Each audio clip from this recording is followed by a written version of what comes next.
It's a concrete solidarity, which isn't just about us sending in emails or asking Harper to support the people of Egypt or whatever. It's concrete material solidarity through online, through programming or whatever. So that's a social networking, which you've heard about. But the other thing is the G20 police assaults. You know, right after the G20, the police had complete control of the narrative. The police were saying, dangerous anarchists coming to Toronto. They were coming from Waterloo to Toronto, but dangerous anarchists coming from, you know, God knows where, you know, somewhere in Slovakia where the anarchists have their cell, I don't know. But, you know, I said dangerous anarchists. There haven't been dangerous anarchists, all due respect to the anarchists. There hasn't been dangerous anarchists in Toronto since 1895, as far as I know. That is anarchists. When we think of anarchists, we think of people like to throw bombs, right? So, you know, like it was a crazy narrative. And then they said, you know, people were armed, and you know, the reason that they went into U of T at the crack of dawn was because they heard they were armed. And these were 17 and 18-year-old kids, you know, coming to their first demonstration, most of them, on a bus that was organized by Clack. You know, just crazy narrative, and the media was eating it up.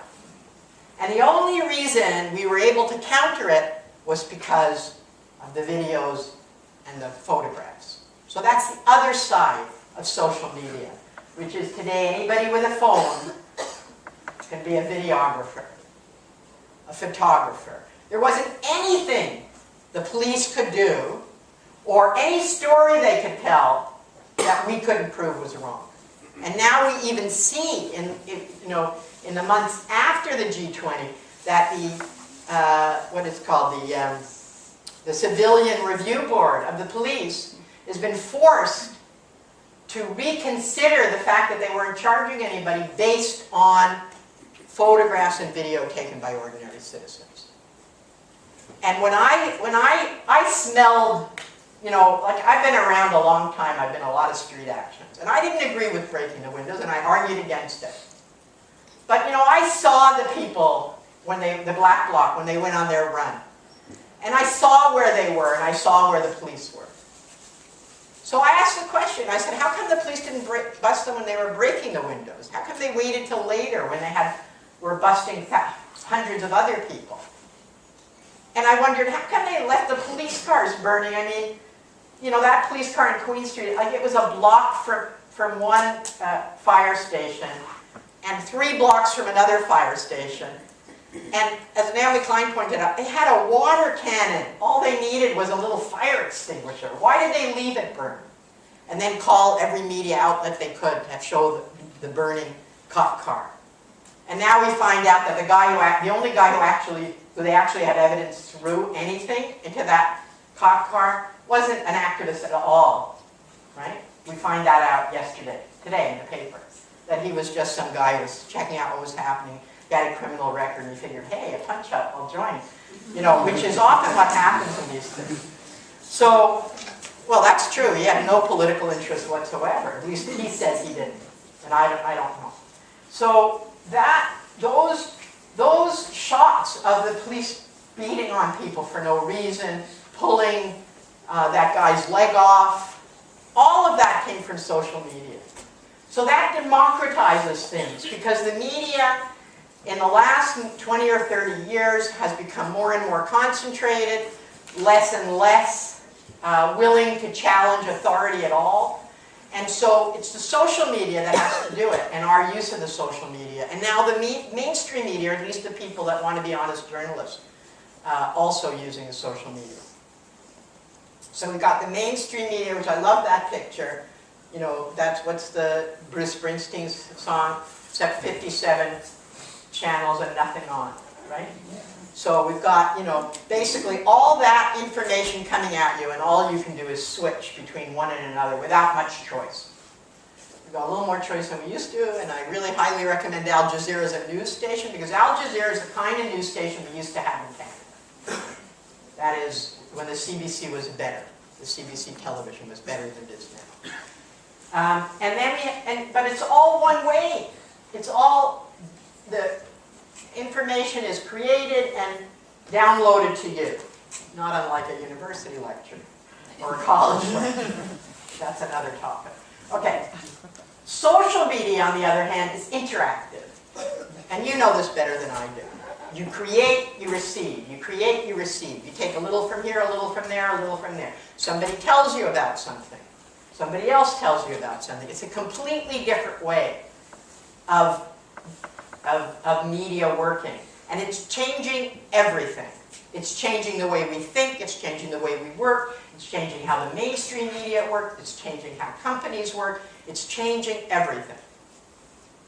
And we cannot, I don't think we can underestimate how much, myself. I don't think it's the only thing. We also have to organize on the ground. But I think it's very, very important to all kinds of change. Okay, the next thing I want to talk about is the way in which organization is changing, partly because of online, and partly because a new generation, which I call the anti-globalization generation, because I can't keep track of what's X or Y or whatever.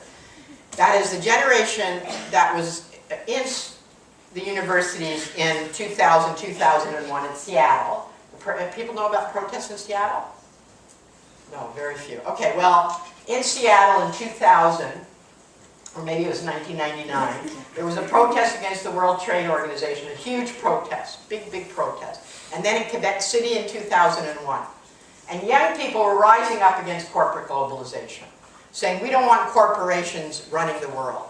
And Naomi Klein's book, No Logo, was the best summary of that movement and of what they were fighting for. And if you haven't read it, I highly recommend it.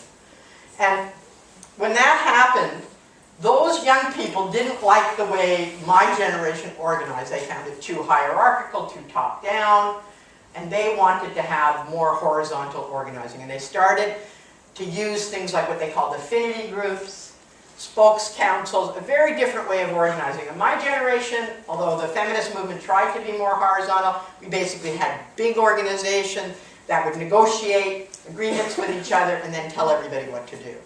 This generation didn't like that. They rejected that, and they created online organizing.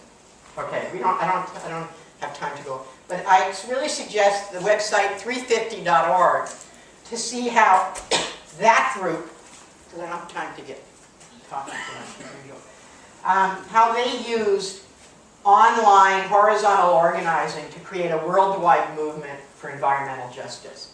By asking people on a certain day, I think it was the 10th of October, no, it was lead up to the UN Conference on the Environment, to post a picture that represented limiting carbon emissions to 350 parts per million. And when you look at the slideshow, it's just phenomenal what people did all over the world, everywhere, in Africa, in India, in China, everywhere. And then there's a group here called Lead Now, which is one of the offshoots of the anti-pierogi. And I want to show you. Click on that, it's a link. You're not going to come in here with that sweater, are you? Yeah, I kind of have to. Look, there's no one else here, Nathan. You don't have to hide anything from us.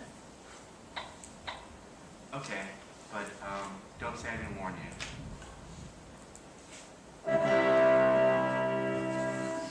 What is that? This is the staff of Asclepius. You're not a wizard, are you? No, Steve, I'm not a wizard. It's the Greek symbol of medicine and healing. It represents our national healthcare system. And the shaking hands?